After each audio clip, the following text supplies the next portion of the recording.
नमस्कार, आप देख रहे हैं तेज इंडिया लाइव न्यूज और मैं हूं आपके साथ रजत। आइए दिखाते हैं दिन भर की कुछ खास छोटी और बड़ी खबरें।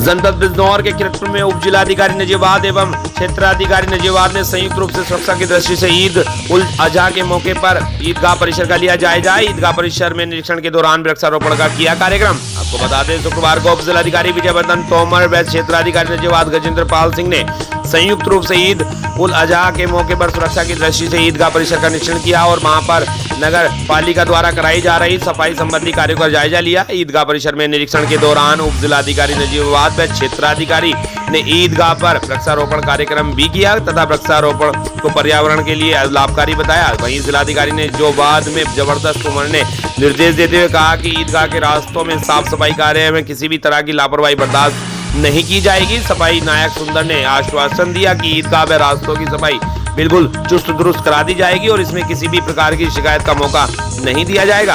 इस अवसर पर साथ में थाना प्रभारी मनोज कुमार, उप निरीक्षक अमित कुमार, ईदगाह कमेटी के अध्यक्ष डॉक्टर एहसान नुल करीम, जनरल सेक्रेटरी मोहम्मद मजहर, नामी सेक्रेटरी डॉक्टर फैजान हाफिज, सईद राशिद, अनवर, परवेज अली उपस्थित रहे।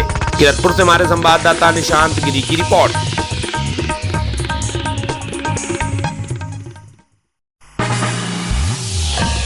जनपद बिजनौर में जिलाधिकारी महोदय व श्रीमान पुलिस अधीक्षक महोदय द्वारा थाना मंडावली क्षेत्र अंतर्गत मोटा महादेव मंदिर के पास प्राथमिक विद्यालय विजयपुर में पहुंचकर बच्चों के शिक्षा के संबंध में जानकारी की गई। वह बच्चों को टॉफी, चॉकलेट व केले आदि वितरित किए गए। बिजनौर के मोटा महादेव से हमारे संवाददाता पूजा ठाकुर की रिपोर्ट।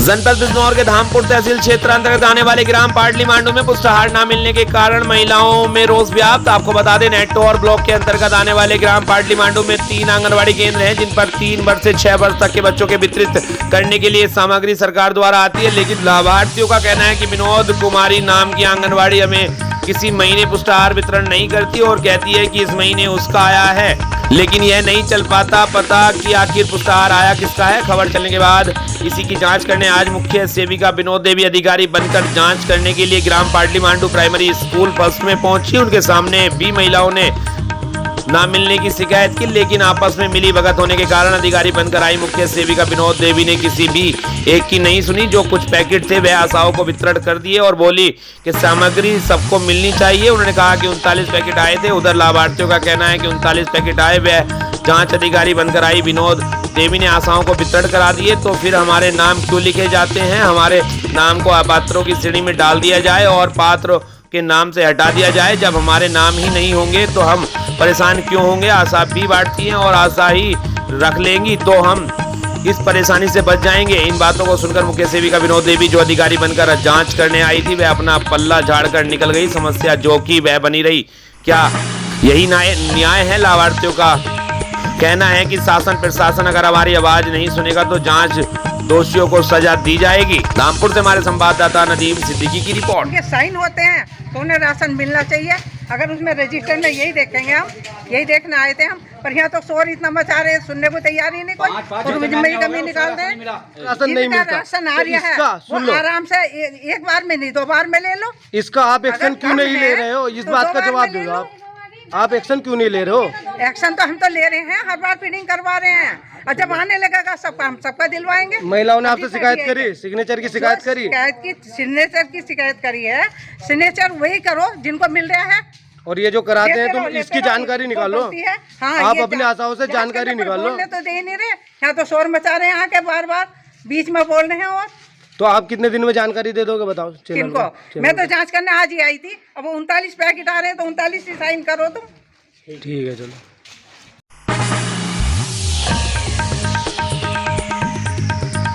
उत्तर प्रदेश के जनपद गाजियाबाद में थाना निवाड़ी पुलिस ने पद्मश्री गोल्ड मिल्क पाउडर के गोदाम में हुई चोरी की घटना का किया सफल अनावरण। आपको बता दें, 3 अभियुक्त गिरफ्तार। कब्जे से 6 लाख रुपए नगद, चोरी किए गए 11 लाख रुपए की कीमत के 113 पैकेट मिल्क पाउडर एवं चोरी का माल बेचकर पैसों से खरीदी गई एक बोलेरो पिकअप व एक मोबाइल बरामद कर लिया है।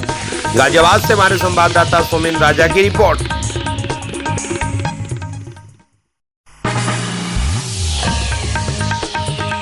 जनपद गाजियाबाद में वरिष्ठ पुलिस अधीक्षक मुनीराज द्वारा साप्ताहिक शुक्रवार में रिक्रूट आरक्षियों की परेड पुलिस लाइन का निरीक्षण किया गया एवं आवश्यक दिशा निर्देश दिए गए। आपको बता दें, वरिष्ठ पुलिस अधीक्षक गाजियाबाद मुनीराज द्वारा reserve police line parade ground में साप्ताहिक शुक्रवार परेड की सलामी दी गई तथा साप्ताहिक एवं रिक्रूट आरक्षियों की परेड का निरीक्षण किया गया। शुक्रवार परेड के निरीक्षण पश्चात वरिष्ठ पुलिस अधीक्षक महोदय द्वारा पुलिस लाइन पाउटर गार्ड ट्रैफिक कार्यालय 112 कंट्रोल रूम का निरीक्षण कर जायजा लिया गया। अनिष्टों को दिए गए आवश्यक दिशा निर्देश। गाजियाबाद से हमारे संवाददाता सोमेन राजा की रिपोर्ट।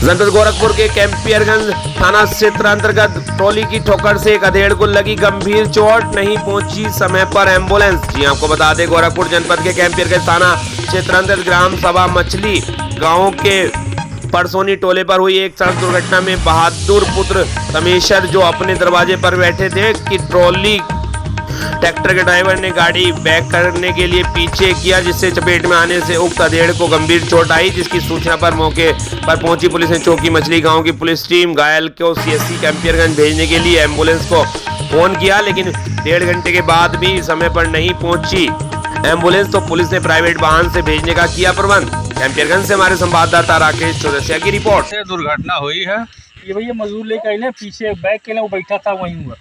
अच्छा, कहाँ का गाड़ी था वो? गाड़ी हमारे मोहल्ले का ही है। अच्छा, किसकी गाड़ी है? रंजन नायक का सुन रहा है। हाँ, क्लियर नहीं है क्या? क्लियर है। हाँ, तो क्या यहाँ क्या करने के लिए आई थी गाड़ी? मजदूर छोड़े करती भैया। अच्छा, तो क्या चोट ज्यादा लगी है क्या? जी सर। हाँ, एम्बुलेंस पहुँचा था नहीं समय से? एम्बुलेंस आया ही नहीं सर, 1.5-2 घंटे से फोन रखे आया ही नहीं। कितनी बार कॉल गया होगा लगभग? कम से कम 25 बार। हाँ, क्या उधर से रिप्लाई कोई नहीं आई? कोई नहीं। हाँ।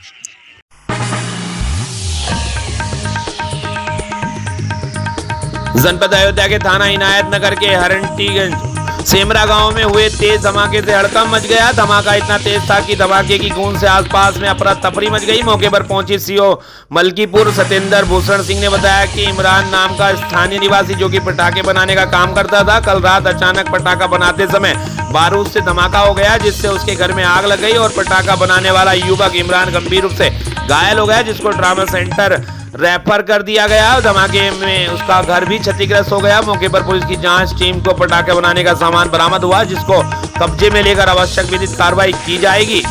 अयोध्या से हमारे संवाददाता नौशाद आलम की रिपोर्ट। एक गांव सेमरा से रात करीब 9:45 बजे पुलिस को एक सूचना प्राप्त हुई कि मकान में किसी एक सिलेंडर का विस्फोट हो गया है। इस सूचना पर मौके पर पुलिस पहुंची। वहां पर छानबीन में ये तथ्य सामने आया कि सलीमुल्लाह का मकान था और उनके लड़के इमरान, जिसकी उम्र करीब 30 वर्ष थी, उसको चेहरे पर और कंधे पर थोड़ी सी चोट आई थी। उसको अस्पताल भेज दिया गया है दवा इलाज के लिए। मौके पर जो तलाश किया गया वहां पटाखा बनाने और आतिशबाजी से जुड़ी हुई कुछ चीजें बरामद हुई हैं। मौके पर फील्ड यूनिट, फायर ब्रिगेड और पुलिस टीमें मौजूद थी। जो भी साक्ष्य मिले हैं उनको कब्जे में लेकर आवश्यक विधिक कार्रवाई की जा रही है।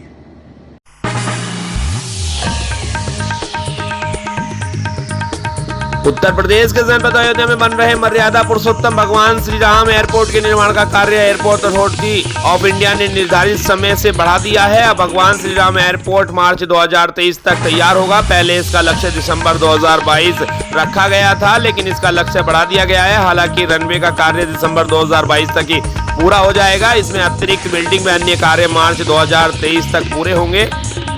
इसके अलावा लाइसेंस लेने में भी समय लग सकता है। अयोध्या के सांसद लल्लू सिंह ने आज निर्माणाधीन एयरपोर्ट का निरीक्षण किया और कार्य प्रगति की जानकारी दी। सांसद लल्लू सिंह ने बताया कि एयरपोर्ट का निर्माण 200 करोड़ रुपए से कराया जा रहा है। 116 करोड़ रुपए की लागत से रनवे बनाया जा रहा है। बिल्डिंग 77 करोड़ पर तैयार होगी। एयरपोर्ट में वह सारी फैसिलिटी होंगी जो हिंदुस्तान के अन्य एयरपोर्ट में है। एयरपोर्ट एयर कंडीशनर, लिफ्ट, एक्लेटर की भी सुविधा होगी। अयोध्या के गरिमा के अनुरूप एयरपोर्ट भी राम मंदिर के मॉडल की तरह बनाया जा रहा है, जबकि जब श्रद्धालु एयरपोर्ट पर उतरे तो उन्हें इस बात का एहसास हो कि वे भगवान राम की नगरी में है। इसी तरह से अयोध्या धाम का रेलवे स्टेशन भी राम मंदिर के अनुरूप ही बनाया जा रहा है। अयोध्या से हमारे संवाददाता नौशाद आलम की रिपोर्ट।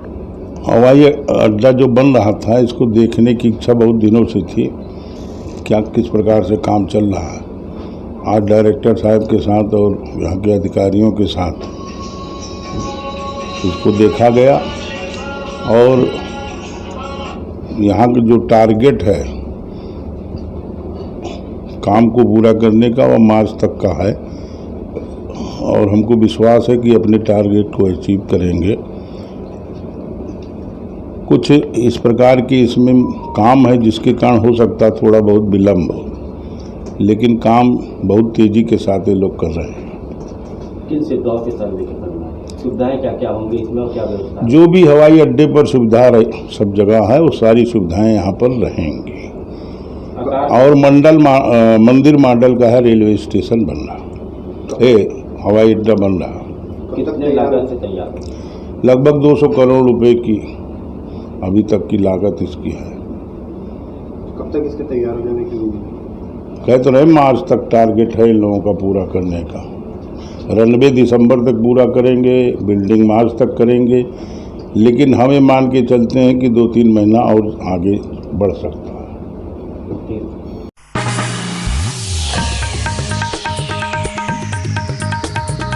उत्तर प्रदेश के अयोध्या पहुंची तेलंगाना की राज्यपाल तमिलसाई सुंदरराजन ने हनुमानगढ़ी में राम जन्मभूमि दर्शन पूजन किया। इस दौरान अयोध्या में बने मद्रासी मंदिर से निकाली गई श्री राम रथ यात्रा में सैकड़ों की संख्या में आए तेलंगाना के लोगों के साथ शामिल हुई और कहा कि आज रामलला का दर्शन करना मेरे लिए सौभाग्य की बात है।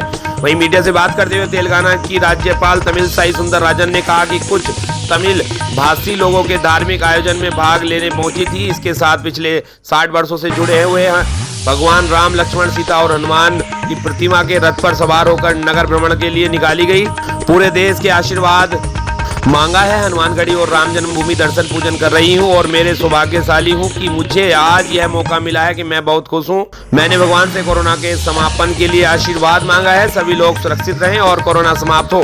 दरअसल अयोध्या में स्थित मद्रास मंदिर पर मंदिर का जीर्णोद्धार चल रहे वार्षिक उत्सव के तौर पर धार्मिक आयोजन किया गया है, जिसमें बड़ी संख्या में यहाँ पर लोग उपस्थित हैं और अपने पूजा पद्धति के अनुसार भगवान का अभिषेक, भगवान को रथ पर सवार करके पूरे नगर का भ्रमण कर तरीके का कार्यक्रम कर रहे हैं। मद्रास मंदिर के कार्यक्रम में भाग लेने तेलंगाना की राज्यपाल तमिलसाई सुंदरराजन भी आई हुई हैं। अयोध्या से हमारे संवाददाता नौशाद आलम की report.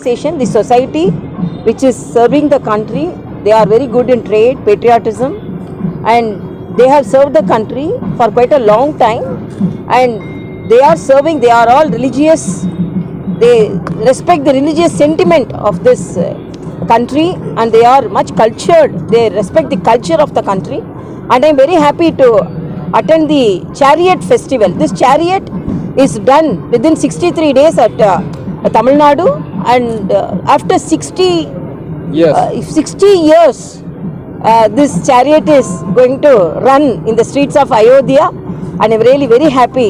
When this will be a message, then I pray God that people should be free of corona, and particularly Ayodhya attending this program, I very sentimentally I am very happy. Thank you. Ma'am, Ram Mandir temple construction. Yeah, we are going to pray there. I am going to pray there.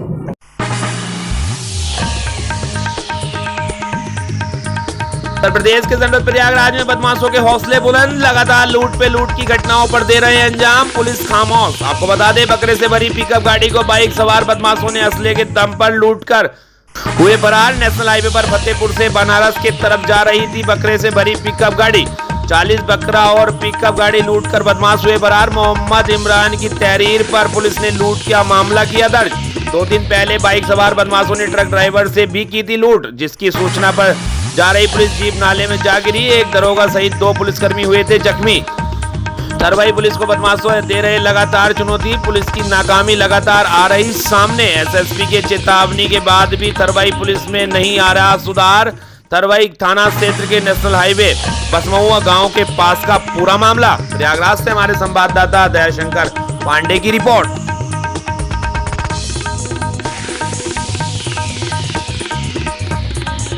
Uttar Pradesh के सिद्धार्थनगर में पंचायत बिस्कोहर के सिकोदा गांव के निवासी विजय कुमार ने गांव के उमेश मंगेश पर मारपीट का लगाया आरोप। पीड़ित ने न्याय के लिए त्रिलोकपुर थाने में एप्लीकेशन देकर न्याय की लगाई गुहार। आपको बता दें, पीड़ित का कहना है कि हम सब बहुत ही गरीब परिवार के लोग हैं, अपना पेट पालने के लिए मेहनत मजदूरी करते रहते हैं। पीड़ित ने यह भी बताया कि मैं घर पर सोया था कि गाँव के ही निवासी मंगेश ने मुझे आवास के नाम पर पैसा मांग रहा था, जिससे पैसा न देने पर मुझे गाली गलौज देते हुए मुझे मारने पीटना शुरू कर दिया। तभी पीड़ित ने कहा कि उससे पहले मैं 5,000 रुपए आपको दे चुका हूं, अब मैं कहां से ला कर दूं, गरीब व्यक्ति हूं। पीड़ित के भाई राजकुमार ने कहा कि मैं अपने भाई के लिए न्याय चाहता हूं और मेरे भाई को मारने पीटने वालों को कड़ी से कड़ी सजा मिलनी चाहिए। इस संबंध में त्रिलोकपुर एसओ ने बताया कि मामला संज्ञान में है, मुकदमा दर्ज करके आगे की कार्रवाई की जाएगी। सिद्धार्थनगर से हमारे संवाददाता नियामतुल्लाह की रिपोर्ट। हमारा आवास आया था, 5,000 रुपये हमने मांगे मंगेश दुबे। हमने 5,000 रुपया दे दिया, फिर और मांग रहे थे। हमने बोला हम भाई नहीं दे पाएंगे, हमारा घर नहीं बन पाएगा। तो इसके लिए महेर रहे थे, मारे पीटे और घर पे भी हल्के मारे, हमारे माँ को मारे, भतीजे को भी मारे हैं। कौन कौन मारे हैं आपको? मंगेश, डॉक्टर और उमेश दुबे। अच्छा, आपने कहीं एप्लीकेशन दिया? एप्लीकेशन हमने रात में आया त्रिलोकपुर थाने पे, 1-1:30 बजे रात तक बैठा था। बोले जाओ सुबह आना, और सुबह आया यहाँ पर तो फिर कोई भी नहीं सुना है। ऐसा साहब खुद बोले हैं। ये ऐसा हुआ कि इनका आवास का पैसा आया था, तो जो मारे इनके भाई ने पैसा 5,000 ले लिए, दोबारा फिर मांग रहे थे, इन्होंने नहीं दिया, इसलिए इनको मारा है। कौन कौन थे मारने वाले? राजमणि दुबे, उमेश दुबे, मंगेश दुबे। आपने एप्लीकेशन दिया कहीं? अभी दिया है, रात को नहीं दिया था, लेकिन सुनवाई कुछ नहीं हो रहा था। क्या कह रहे हैं? कार्रवाई होनी चाहिए बहुत विरोध के साथ।